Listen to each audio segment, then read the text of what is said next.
Hey guys, as is customary, we have banners this weekend, so there's going to be a should you summon, and this one's going to be a little bit different because personally, I am skipping this weekend, but I don't think most of you guys should, and I want to explain kind of both perspectives here as to why you might want to summon, how these banners are good because they are pretty good, and also explain why I am not pulling because I think there's a very real uh, question to be asked, which is what are we really saving for and how can we predict what's in the future? I'm going to go over all of that, of course. So to break down what we got here right now, we have a 2x event. As is what I always say, I would only really pull on these if you're in your first month or so. This is purely quantity over quality, and in these types of games, when like half of the heroes are a lot worse than the other half, it's not really good to pull on these. And the thing is, pity is not even 200, it's earlier than 200. And also, you're not even guaranteed to get a hero within 100 pulls. You could go straight to pity, and there's no guarantee that you get something. These are always kind of bad to pull on compared to focusing on good heroes, especially because no matter what people say, there is actually a decently likely chance of getting a legendary on banners. Next, we got the ancient summoning. I would never pull on this. The thing is, ancients are so valuable in this game. A lot of the amazing heroes in this game are from ancient shards, right? We got Ingrid, we got Kratos, we got Yovar, we have Valara, who's new and incredibly powerful. If you don't have Valara, you need Valara, right? There's a lot of really good ancient exclusive heroes, and you want to go for them, right? And if you want to go for specific heroes, you want to have the highest chance of getting them. So you want to get banners where you're likely to pull these heroes. Your Yovar banner, Nestia banner, Valderon banner, it doesn't matter, right? You want to have extra chances. And this is even chances. And I was thinking about this the other day. When it comes to ancient heroes, there's not that many super meta ones, right? This is kind of a crazy thing to say, but we have Ardea, who is very good. Sargak, who's very good. Carnelian is very good. That is 3. Then we have some ancient exclusives that are good, but not meta, like Lubu, like Durza, all of those things, right? These are not going to be as exceptional as some other units like Ardea, Sargak, Carnelian, and Valara, Erlang in a way, and they just don't compare to the average ancient exclusive unit. So you don't really want to have an even chance of pulling these, right? And in the same way, you could pull an Elder, you could pull a Demi, or you could wait for a raid up and have a higher chance of pulling a Yovar, a Nestia, a Cyrus, a Valderon, a Kratos, an Ingrid, whatever you want. I think these are terrible to pull on. You can get lucky, but in these games with finite resources that you ideally don't want to spend for, it's not a great idea to go in balls out and just trying to get lucky. Not the way you want to do it. So I wouldn't go for that either. And then we get to the main highlight of the banners. We have the Vorn Nerissa banner. Now, these are 2 S tier or fringe S tier units. I would say that Nerissa's a top 3 healer in the entire game, or top 3 support, whatever you want to call it. And I would say Vorn is insane in areas like Abyss, which is one of the most important pieces of content, and to complete the Poison Trio, which is a very good trio in this game, very strong. And we just had the Numera, and we just had the Nestia banner. Keep that in mind. If you got both of those, you want to get Vorn.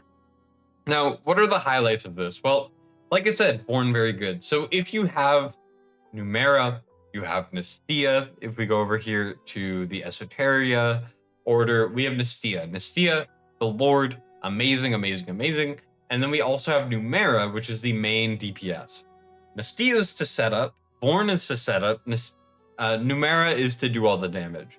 Amazing in APOC, amazing in event stages, amazing in all boss content, especially Abyss, right? And Vorn really enables this in a couple ways. Number 1 is he puts 2 different stacks of poison on. And when you're detonating poisons, it's really good. He also does a lot of damage, and he has this thing where he puts out shield break. It gets stronger at the A1, gets applied to 3 units instead of 2. But for the most part, the shield break is important. It allows you to break the shield with less physical damage units in Abyss. You could do it with only a Kagiri and a Wukong if you have Vorn giving shield break. He's really good at that, right? This is what Vorn is good at. It's the setup. It's not to be good on his own. He's decent on his own, but he's not insane. Then we get to Nerissa. Nerissa is probably the best raw healer type of character in the game. I would say she's arguable with Aelin. I think Aelin might be better because of her exclusivity. I can't speak today, my bad. Because when it comes to Eowyn, she's not really used as much as she used to be because endgame content is very, very, very, very brutal and unforgiving when it comes to surviving, right? Abyss, Gear Raid 2, all of these pieces of content, like Gear Raid 3, it's a little bit hard to use healers that don't have damage reduction properties and don't heal a ton on their own. And Nerissa is the solution for that. So not only does she reduces AoE damage taken by 20%, she also will heal people when they get hit on a little bit of a cooldown, but as soon as they get hit, she'll heal them. She also puts out inspiration, which is insane. She increases her healing done. I mean, it's crazy, okay? She reduces her damage taken. She can do damage. It's not a lot, but she can. And she heals 2 people at once, and it's good healing, right? And then when you go to the awakenings, her A1, A3, and A5 are some of the best support awakenings in the entire game.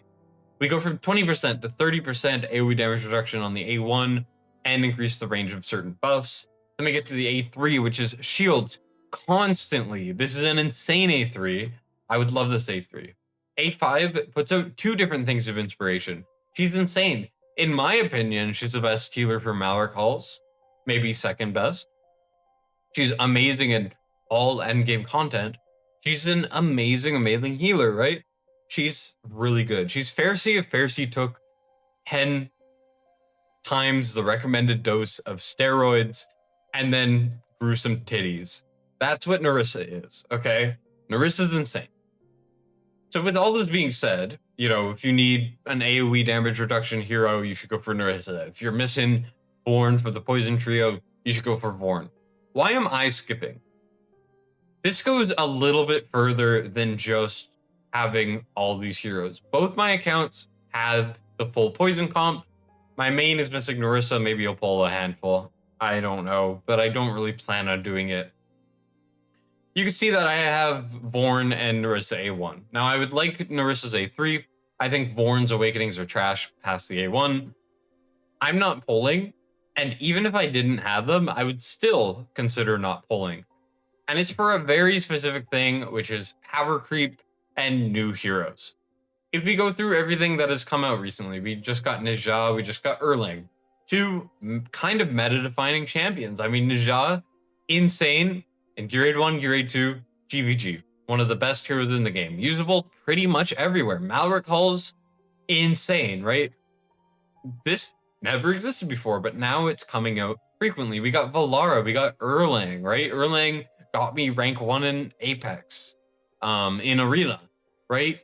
Not on his own, but he was a reason why I was able to do it. These are all characters that have come out recently. Moradin, I know a lot of people are disappointed with Moradin. Moradin is in the #1 Abyss team, 100%, right?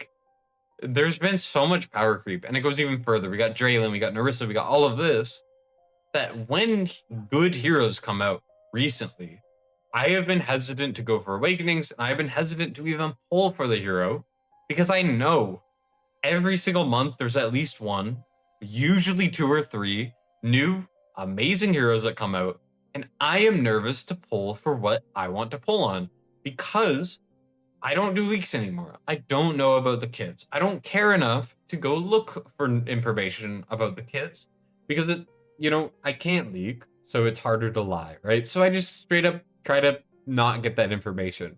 But what it ends up doing is it gives me a lot of fear that I will miss out in the future. Something new will come out, like Nija or Valara, or if I miss them, my account is no longer good at high level. And as an endgame player, this is a problem that I have, which just boils down to I don't want to spend. But it's also in the same vein, like, do I need Nerissa? No, not really. I could get by with Pharisee, right? Pharisee does everything Nerissa does, just a little bit worse, right? But I can succeed with Pharisee. I don't need Nerissa to push new content, right? I'm not gonna go for Nerissa. I need Vorn, but unless he's someone I need to fulfill the poison comp, I like Vorn. He might slightly progress me somewhere, but he's not really gonna be that game changing. So I'm a little nervous to pull because I know that Moontong's going to release a new game breaking hero this month or next month. And because I don't want to spend, I'm going to have to wait. That's kind of how my perspective has been recently. Let me know if you guys agree with that. You guys are obviously welcome to disagree in the comments, but that's how I am feeling right now. So I don't think I'm pulling this weekend. Once again, if you do not have an AoE damage reduction hero, you must go for Nerissa. Insanely good. But if you have a Pharisee, if you have a Draylin, you can get by without her, even though she's really good. For Vorn, if he's your last missing component for your poison comp, you should absolutely go for him. If he will not round out the poison comp, and maybe you already have him and you want to go for Awakenings, don't. Save your summons.